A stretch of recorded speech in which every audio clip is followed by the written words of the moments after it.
Hi friends, welcome to my channel.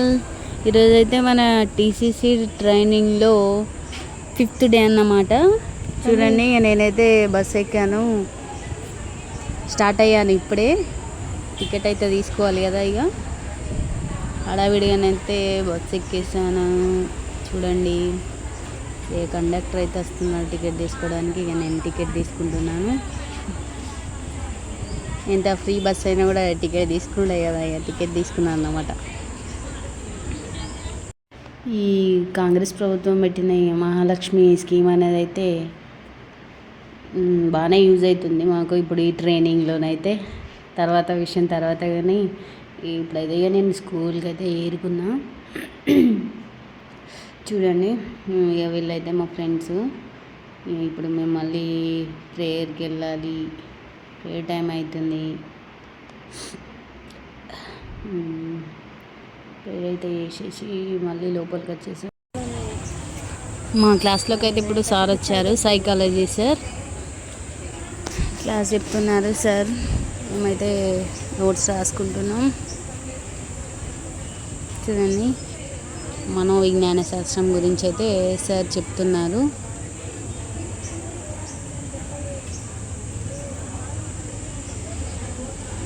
Note చేసుకుంటున్నాం. పరిధి, మనోవిజ్ఞాన శాస్త్రం పరిధి గురించి అయితే నిన్న చెప్పారన్నమాట సార్.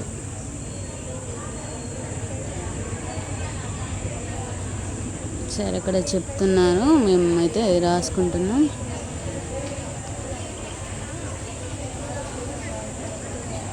చూడండి, ఈ సైకాలజీ క్లాస్ అయితే ఇక అయిపోయింది. తర్వాత మేము ఖాళీగానే ఉన్నాం. ఖాళీ అంటే ఖాళీ ఏం లేము, కానీ ఎంబ్రాయిడరీ ప్రాక్టీస్ చేసామన్నమాట. ఏంటంటే కాడ కుట్టు, గొలుసు కుట్టు అనేది ప్రాక్టీస్ చేయడం స్టార్ట్ చేసాం. మాకు ఇవే ఉంటాయి, స్టిచ్చింగ్ గురించి అండ్ ఎంబ్రాయిడరీ గురించి ఉంటుంది. ఇదైతే కచ్ వర్క్ అన్నమాట. ఇప్పుడైతే నేను వేసి చూపిస్తాను. ఇట్లా ఫస్ట్ అయితే లైన్స్ గీసుకున్నాను. 1 2 3 4 5 6 7 8 అని నెంబరింగ్ ఇచ్చుకున్నాను, ఎందుకంటే కన్ఫ్యూజ్ అవ్వద్దు కదా. అందుకే ఫస్ట్ ఎక్కడ స్టార్ట్ చేసి ఎక్కడ ఎండ్ చేయాలి అనేది అయితే అట్లనైతే మార్క్ చేసుకొని ఇప్పుడైతే నేను థ్రెడ్ అండ్ నీడిల్తో కుట్టిస్తాను అన్నమాట. చూడండి, దీన్నే కచ్ వర్క్ అంటారు. మాకైతే ఇది హయ్యర్లో 3rd పేపర్లో అడిగారు. అక్కడ కూడా బాగానే చేశాను. చూడండి, బాగుంటుంది ఇది కుట్టు, కానీ కుట్టడం కొంచెం కష్టమే. ఫస్ట్ ఇలా తీసుకోవాలి, ఇది అయిపోయిన తర్వాత కన్ఫ్యూజ్ అవుతున్నాం ఇక్కడ ఎట్లా కుట్టాలి అనేది.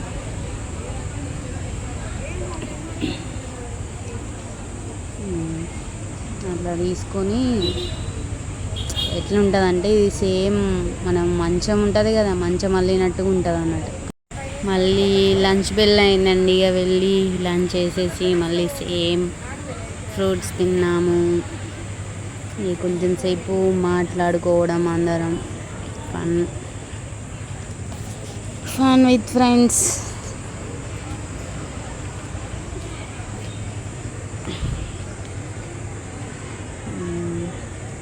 ఇదైతే మ్యాంగోస్ అయితే ఇక మేము తిన్నామన్నమాట. ఇక మా వాళ్ళు అయితే కత్తులు, కటర్లు అన్నట్టు అన్నీ తీసుకొని వస్తున్నారు.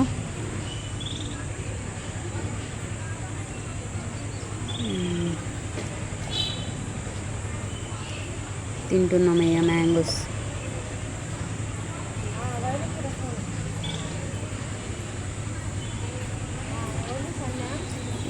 తర్వాత మళ్ళీ గ్రేప్స్, ఇవి కూడా తినేసాం. తర్వాత మళ్ళీ ఎంబ్రాయిడరీ స్టార్ట్ చేసాం అన్నమాట. ఇదైతే కాడకుట్టు, జస్ట్ అట్లా ట్రయల్గా చేద్దామని అయితే చేసాము.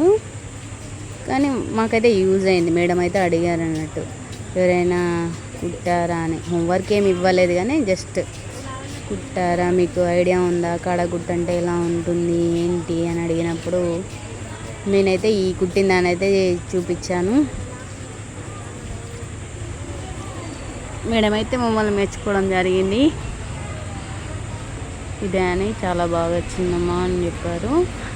తర్వాత మళ్ళీ మాకు కూడా అదే హోంవర్క్ ఇచ్చారు, గొలుసు కుట్టు కాడ కుట్టు వేసుకురండి అని. వేస్తున్నాం. ఇట్లా ఉంటుందండి కాడ కుట్టు అంటే. మాకు రికార్డులో కూడా ఇవి వేయడం ఉంటుందట.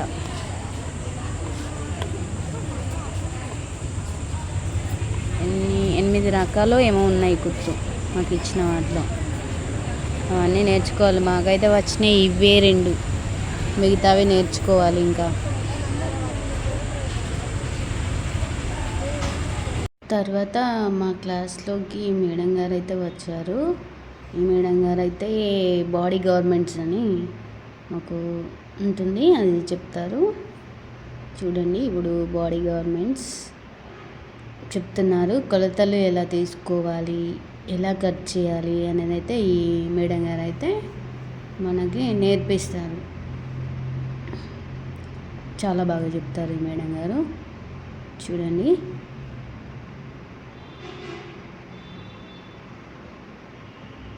మనం అది కొలతలు ఎలా తీసుకోవాలనేది అయితే బోర్డు పైన మేడం డ్రా చేసి చూపిస్తున్నారు. మేమందరం నోట్ చేసుకుంటున్నాం, అంటే నోట్స్ చెప్తూ ఆ బోర్డు పైన ఎక్స్ప్లెయిన్ చేస్తున్నారు మేడం.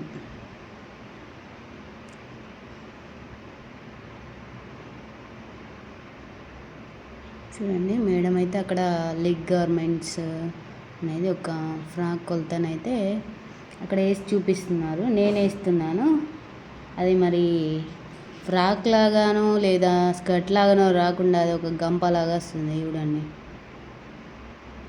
బాగుంది కదా గంప. ఇది నడుము కొలత అండి. చూడండి,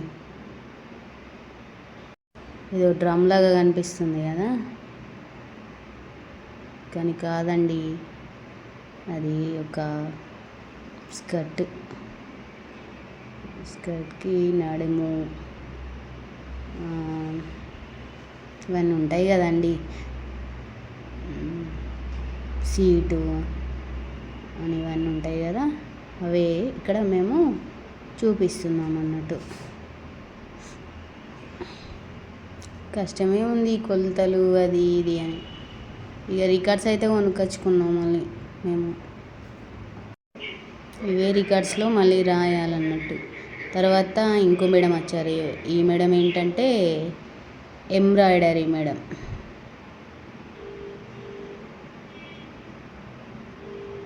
ఈ మేడం గారు కూడా చాలా బాగా చెప్పారు. తర్వాత ఇంటికి వచ్చేసాను. ఇంటికి వచ్చి ఇట్లా రెస్ట్ తీసుకుంటున్న భూకంపం అనేది వచ్చిందండి. చూడండి, మీకు కనిపిస్తుంది విజువల్స్. ఆ రోజు అందరూ భయపడ్డారన్నట్టు. తెలిసే కదా ఎలా ఫీల్ అయ్యామో భూకంపం వచ్చి. మీరు ఎలా ఫీల్ అయ్యారో భూకంపం వచ్చినప్పుడు చెప్పండి ఫ్రెండ్స్. మొత్తం షేక్ చేసింది, ఇంకా బాగానే రాలేదు. ఓకే ఫ్రెండ్స్, నా వీడియో కనుక మీకు నచ్చితే like, share, subscribe friends. Bye.